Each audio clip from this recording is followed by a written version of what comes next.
And a good Tuesday to you. The Gonzaga Bulldogs fell to St. Mary's twice during the regular season and were an underdog to the Gales in the West Coast Conference tournaments. The Bulldogs came out on top to counter all doubters. Gonzaga was drawn as an 8th seed for the NCAA men's basketball tournament Sunday. Coach Mark Few says fans and supporters have become too accustomed to Gonzaga being in the tournament, reminding them that any team selected has to earn their spot.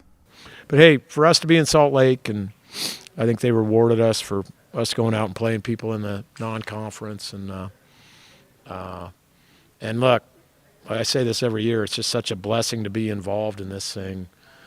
And, you know, I think not maybe you people, but everybody has a tendency to take it for granted. I get people running up to me, just can't wait for March Madness. You know, they're telling me that in July, and I'm just like, no, you got to earn your way into that. You don't just get it. So, and obviously there were times this year when it didn't seem like it might happen. So hopefully that was a good kind of way to get us back level and set, to really, really appreciate moments like this and to be involved in, I think, the greatest sporting event there is, and you know, and then the thing I always say, and then the matchup pops up, and you're like, oh boy, and then your stomach starts going, and obviously this is a really a team that's won a lot of games and plays a really interesting style. They're going to climb up into us, and you know, got a lot of quickness and a lot of talent. So it'll be an interesting challenge, and probably something a lot different than what we've faced all year. After falling to St. Mary's on their home floor February 22nd, Coach Few told his team that one loss does not make a season and that the future is still bright. I've told them this numerous times this year. Everything's still in front of you. Everything that we're all about and all we really, really want and care about is still in front of us. And the reason it's in front of it now is because you guys did what I just described. I mean, you got it done.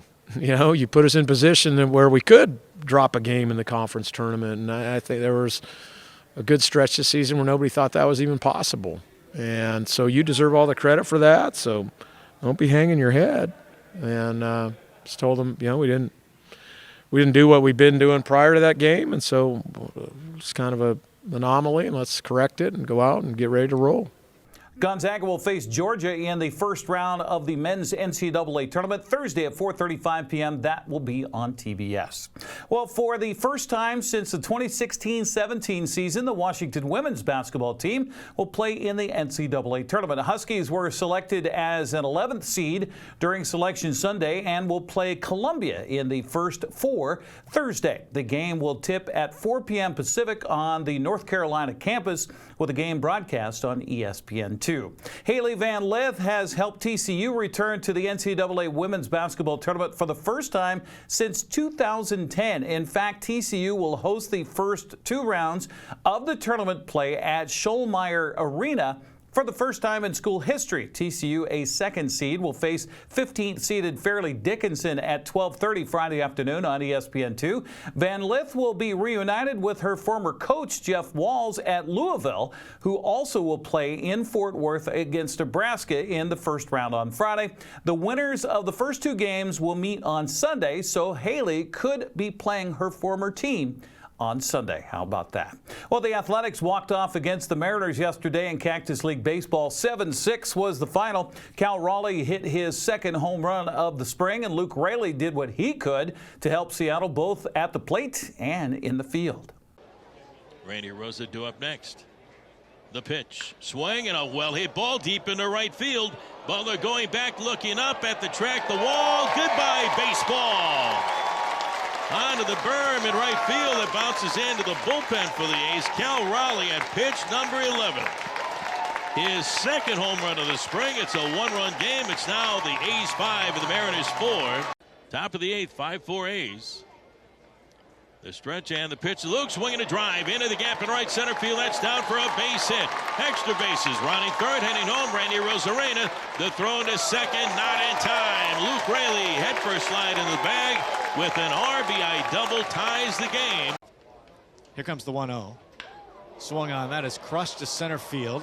Back is Rayleigh. He's at the track. He's at the wall. Makes a leap at the wall, and he makes the catch. An incredible catch by Luke Rayleigh at the wall. Runners hold as Rayleigh reels it in. What a great play.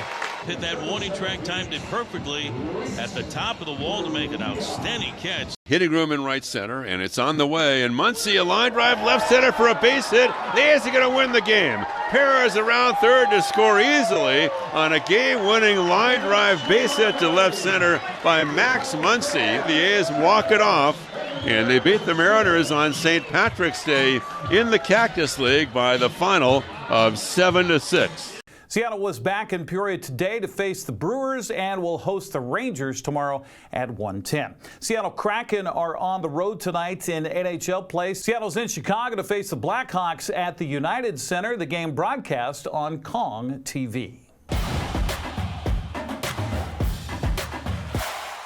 4 games are on the prep baseball schedule for today. The Wenatchee Panthers are on the road in Ephrata to take on the Tigers. Quincy is playing at Warden. Brewster's hosting Cashmere, and Waterville Mansfield is playing at Cascade. Fast pitch softball today. Oroville visits Tonasket. Wenatchee plays host to Ephrata. Cashmere travels to Brewster, while Waterville Mansfield is playing at Cascade. And prep boys soccer today and tonight. Okanagan is hosting Brewster. Wenatchee's on the road in the Spokane area playing Meade. Ephrata is hosting Bridgeport. Chelan's at Quincy. Liberty Bell plays a visit to Omak. Moses Lake is on the road at Othello. That will kick off tonight at 7 o'clock. Well, the Wenatchee Wild have 2 more games left in the WHL schedule this week following their annual awards banquet tonight at the Town Toyota Center. Wenatchee will visit Everett on Friday night at 7:05 and then return home Saturday for one final game against the Silvertips in the Wolves' Den. That will drop the puck at 6. You can get tickets for that final game of the season, WenatcheeWildHockey.com. That's a look at sports news. I'm Eric Granstrom. Have a happy Tuesday.